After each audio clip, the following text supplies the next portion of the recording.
The Royal Military Academy did not change Lucian von Eisenwald. It tested him, and over time, it began changing everything around him instead. Arrival at the capital of rules. The capital was built like a diagram drawn by someone who feared disorder. Everything had a place. Everything had hierarchy. Even the air felt divided into invisible layers of status. Lucian, who is now 16 years old, noticed it the moment he stepped through the academy gates. Students gathered in clusters based on noble rank. Conversations were carefully balanced between politeness and dominance. Laughter carried meaning here. It was never just amusement, but measurement. He did not participate. He observed. That alone made him noticeable in a place where everyone was trying to be seen. Cassian de Vermont noticed him first, not because Lucian stood out loudly, but because he didn't try to stand out at all. "That's the frontier boy," Cassian asked casually during orientation. A nearby noble laughed. One of them, third son, I think. Cassian's eyes flicked toward Lucian for half a second, then away, as if deciding he was irrelevant. A mistake he would repeat only once. First months, the weight of expectations. Training began immediately. Sword drills, mana control basics. Tactical lectures delivered by instructors who spoke more like judges than teachers. Lucian performed adequately in physical training. Not exceptional, not weak, just sufficient. That was intentional. But in tactical theory sessions, something shifted. When instructors presented battlefield scenarios, most students answered with instinct or inherited doctrine. Lucian answered with structure, not opinions, analysis. He didn't say attack here or defend there. He broke situations into systems. Supply flow, terrain advantage, communication delay, morale collapse points. At first, instructors dismissed him as overcomplicating simple problems, but his predictions kept proving correct. Slowly, their dismissal turned into silence, and silence turned into observation. First field mission, the village that wasn't prepared. 2 months after arrival, the academy deployed students to assist a frontier village experiencing monster activity. It was framed as practical exposure, but the reality was different. Lucian recognized it immediately upon arrival. This was not controlled training. This was survival. The village had already been attacked twice. Fields were torn open, livestock gone. Blood-stained fencing marked the edge of the forest like warning signs that no longer worked. Most academy students reacted poorly. Some hesitated at the sight of destroyed homes. Others treated it like an exercise they had stepped into too late. Cassian remained composed, but even he kept his distance from the wounded. Lucian did not. He didn't comfort people. He observed patterns. The monsters were not random. They were testing perimeter weakness points, always entering from terrain slopes that reduced visibility. When knights prepared a defensive line in the open field, Lucian quietly spoke to the commanding officer. "They will bypass that formation within 15 minutes. The officer frowned. "Based on what?" "Movement repetition," Lucian replied. The officer ignored him. 15 minutes later, the formation was bypassed exactly as predicted. Casualties followed. No one apologized, but some remembered. Second month, the first rumor. Back at the academy, something changed. Whispers began. The frontier student predicted a breach. He doesn't fight, but things happen where he points. He studies battles like they are machines. Lucian did not respond to any of it. He simply continued studying.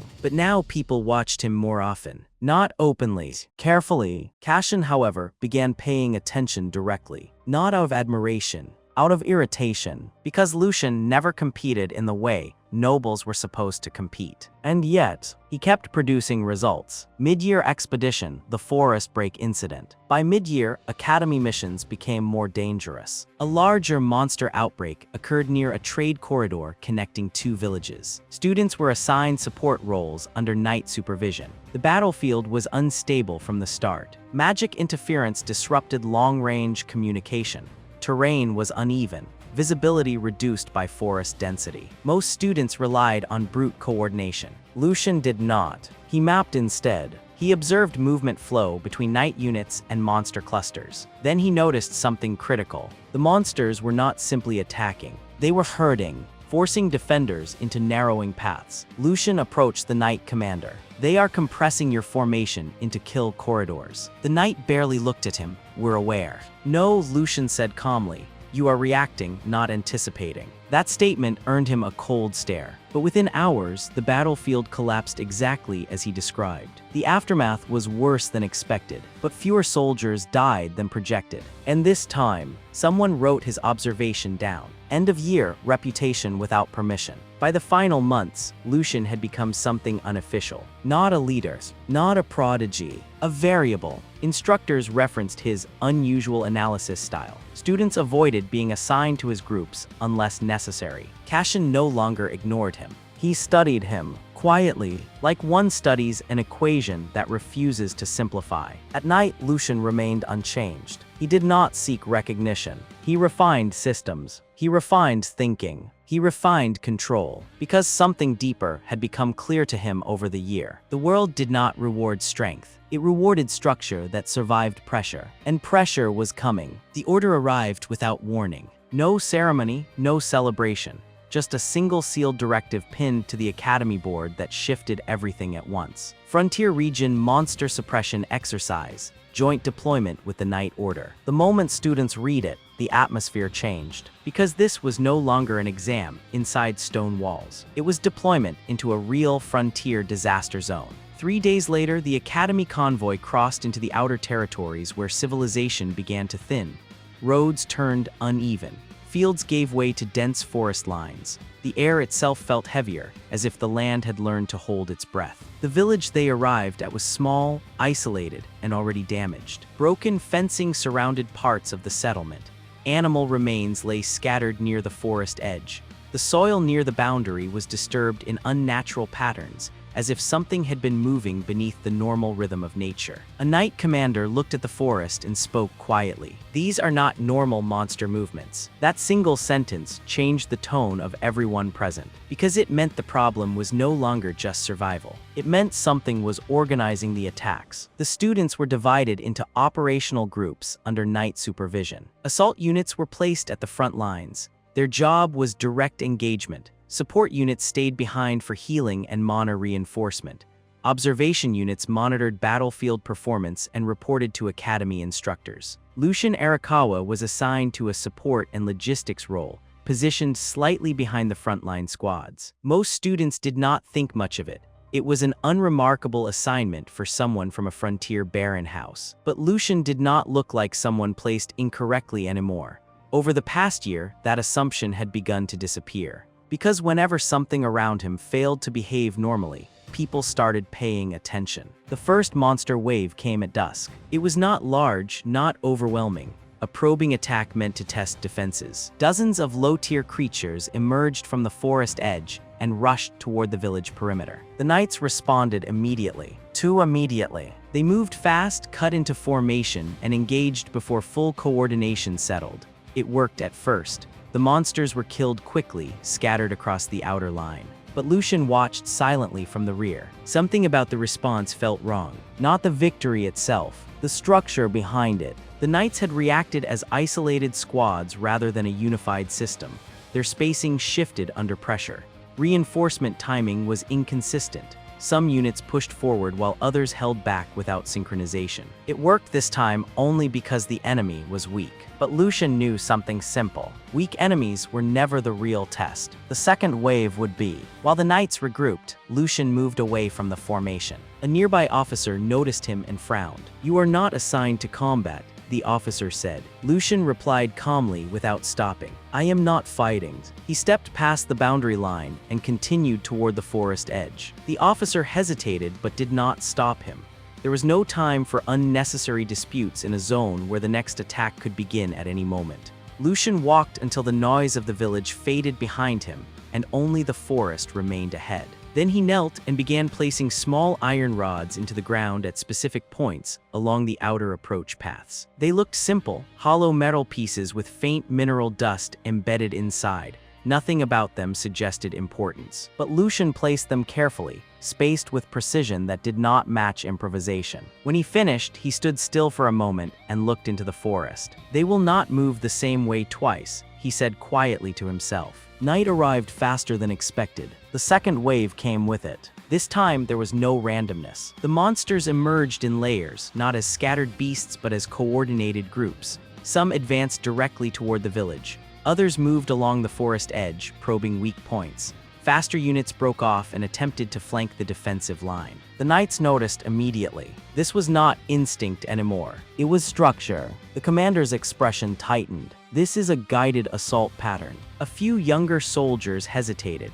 Monsters were not supposed to behave like this. It meant something beyond simple survival instincts was driving them. And hesitation in a battlefield always cost time. Time always cost lives. The knights engaged again, but the formation was already unstable from the first wave's momentum. Frontline units advanced too far. Support units lagged behind. Communication between squads became inconsistent under stress. The battlefield started splitting into isolated fights instead of unified defense. The monsters adapted instantly to the fragmentation. They divided into pressure groups and strike units, exploiting gaps between human coordination failures. Within minutes, the defensive line began to collapse inward. One squad lost visual contact with command.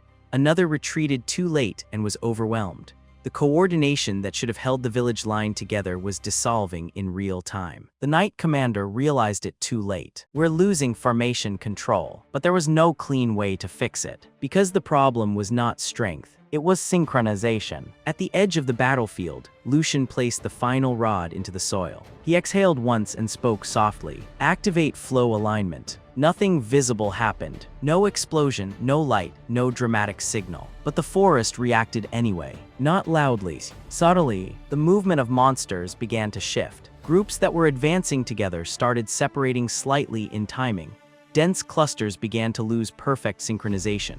Paths that once converged began to split into narrower channels. It did not stop them. It redirected them. From the knight's perspective, the change was confusing at first. The monsters were still dangerous, still fast, still aggressive, but their coordination was breaking apart. Attacks no longer arrived as unified pressure. Instead, they came in staggered segments. Groups that should have struck together were now arriving at different times and positions. The battlefield, which had been collapsing moments earlier, suddenly gained structure again. A senior knight narrowed his eyes. "They are splitting." Another replied after a moment of disbelief. "No, they're being separated." Neither of them understood why, but the effect was undeniable. Lucian finally stepped back from the forest edge and returned toward the defensive line. He did not give orders. He did not announce strategy. He simply observed the changing flow of movement and confirmed it quietly. The system was working. The monsters were no longer acting as a unified force. And without unity,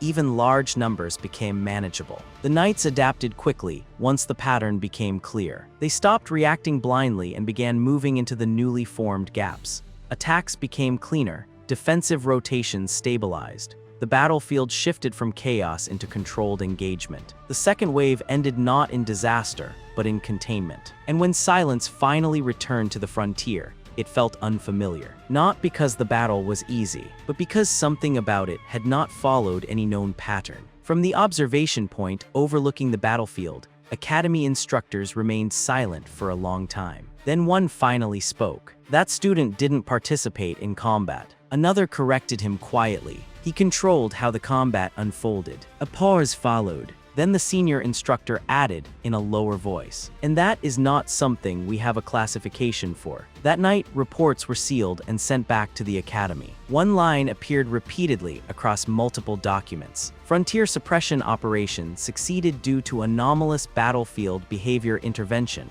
by student. No one fully understood what that meant yet, but everyone understood something simpler. The frontier had not been saved by strength alone. It had been shaped by design.